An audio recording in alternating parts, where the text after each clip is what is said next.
Soyez les bienvenus à notre canal. Aujourd'hui, nous allons continuer avec notre série d'études de personnages de la Bible. Nous verrons aujourd'hui la vie de Naaman avec notre frère Kolani Martin.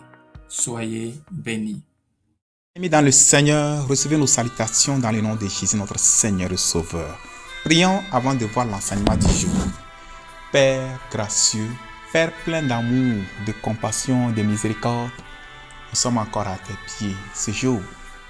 Seigneur, nous savons que tu as un grand paquet, un bon paquet pour nous. Enseigne-nous et aide-nous à être attentifs à ta parole afin de pouvoir discerner le message et d'en bénéficier au nom de Jésus. Merci pour l'exaucement. Au nom glorieux de Jésus, nous prions. Amen. Dans l'étude d'aujourd'hui, nous voulons considérer le personnage Naaman. Et ce que nous voulons voir aujourd'hui, nous voulons voir comment ce monsieur a été privilégié, comment il a été promu par la grâce et la miséricorde divine.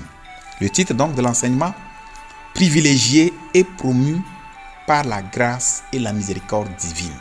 Le passage, c'est 2 Rois, chapitre 5, versets 1 à 19. Mais aujourd'hui, nous voulons nous concentrer spécialement sur le verset 1. 2 Rois, chapitre 5, le verset 1. Naaman, chef de l'armée du roi de Syrie, jouissait de la faveur de son maître et d'une grande considération, car c'était par lui que l'Éternel avait délivré les Syriens. Mais cet homme, fort et vaillant, était lépreux. Regardez encore de près ce verset.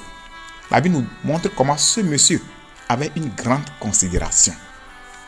Comment ce monsieur jouissait d'une grande faveur de son maître. Et on nous dit que tout cela est lié au fait que Dieu l'a aidé. C'est grâce à ce que Dieu a fait dans sa vie qu'il avait cette faveur, qu'il avait cette grande considération auprès de son roi. Nous voulons comprendre ici, nous voulons aller aux leçons. La première leçon, c'est que la grandeur ou la promotion de Naaman venait du Seigneur. Et qu'est-ce que nous en tirons? Notre Dieu est un Dieu de promotion. Appuyons-nous sur lui et attachons-nous à lui. Et il nous donnera la promotion aussi bien physique que spirituelle. La Bible nous dit dans Somme 75, versets 7 et 8. Car ce n'est ni de l'Orient, ni de l'Occident, ni du désert que vient l'élévation. Mais Dieu est celui qui juge. Il abaisse l'un et il élève l'autre. Somme 18, verset 36. Tu me donnes le bouclier de ton salut. Ta droite me soutient et je deviens grand par ta bonté. Vous voyez, le psalmiste dit ici qu'il devient grand. Il est promu, il est élevé par la bonté de Dieu. Leçon 2.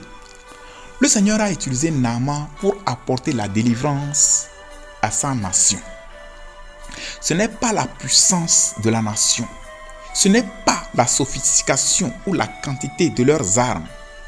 Ce n'est pas le nombre de leurs tactiques militaires, le nombre et les tactiques militaires de leurs soldats qui leur ont apporté la victoire.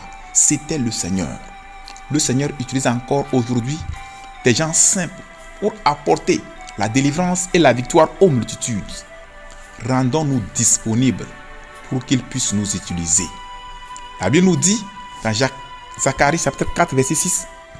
Alors il reprit et me dit, c'est ici la parole que l'Éternel adresse à Zorobabel.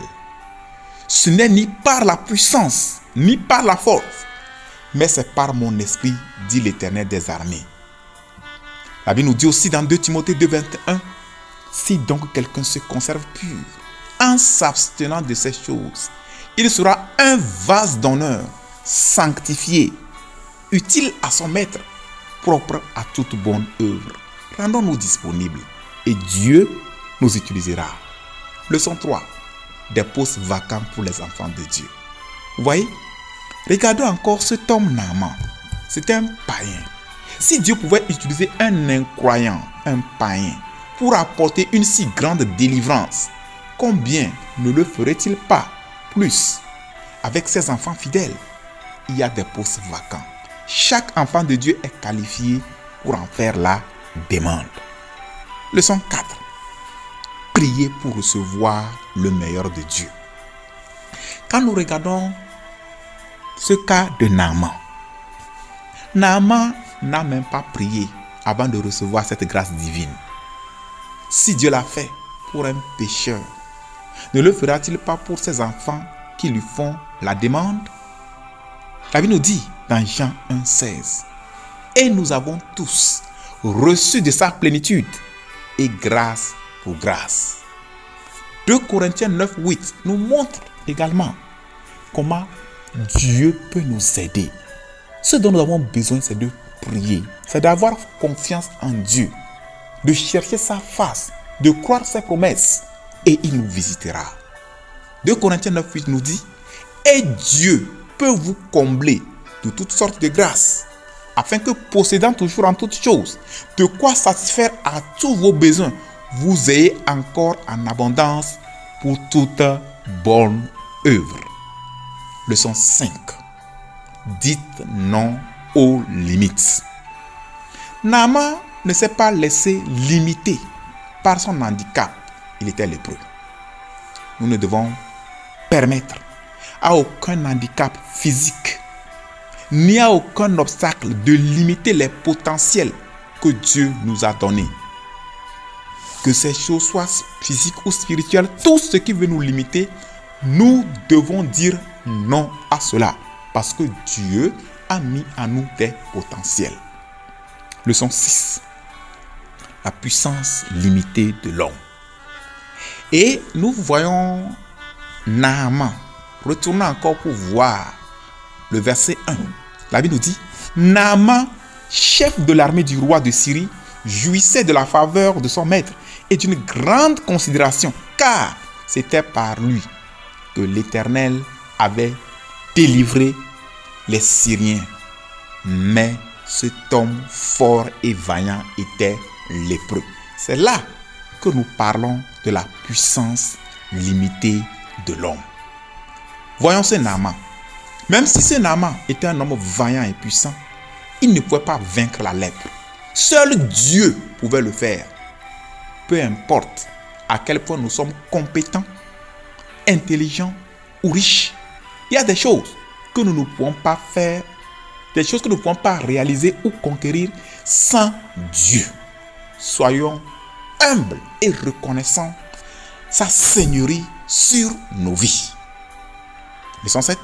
Tout comme Naaman n'a pas pu vaincre la lèpre, personne ne peut vaincre le péché à moins de donner sa vie à Jésus. La Bible nous dit dans Matthieu chapitre 1 verset 21 « Elle enfantera un fils et tu lui donneras le nom de Jésus. C'est lui seul, c'est lui qui sauvera son peuple de ses péchés. » Qui que vous soyez, vous ne pouvez pas dominer le péché, à moins que vous soumettiez entièrement votre vie à Jésus. C'est lui qui peut nous délivrer du péché et de toutes les conséquences du péché. Venez à Christ. Le péché qui vous torture, qui vous oppresse, qui vous malmène, Jésus est venu pour vous délivrer de cela, ainsi que des conséquences du péché. Elle enfantera un fils et tu lui donneras le nom de Jésus. C'est lui qui sauvera son peuple de ses péchés. Prions. Dites au Seigneur de vous élever par sa grâce et par sa miséricorde. Dites au Seigneur aussi de vous donner le courage et la capacité de dire non aux limites. Dites au Seigneur de vous aider à dépendre entièrement de lui pour faire des exploits. Et si vous êtes en proie au péché, si vous n'avez pas encore donné votre vie à Christ, venez au Seigneur et dites-lui de vous délivrer, de vous sauver de vos péchés et de faire de vous un enfant de Dieu. Prions. Père Céleste, nous te remercions pour la révélation de ta parole. C'est toi qui as promu Naaman. Seigneur, nous prions que par ta miséricorde et par ta grâce, tu nous visites. Là où nous étions méprisés, là où nous étions limités par les circonstances, nous étions limités par les gens. Seigneur, ôte les limites et élève-nous pour la gloire de ton Saint-Nom. Père, nous dédions entièrement nos vies et nous prions que Jésus-Christ prenne contrôle pour nous délivrer physiquement et spirituellement de tous les handicaps. Seigneur, délivre-nous du péché et fais de nous des véritables enfants de Dieu. Merci parce que tu nous as exaucés. Au nom glorieux de Jésus, nous avons prié. Amen. Que le Seigneur vous bénisse et à la prochaine. Veuillez souscrire, liker et partager cet enseignement avec les autres. Et que le Seigneur vous bénisse pour votre obéissance.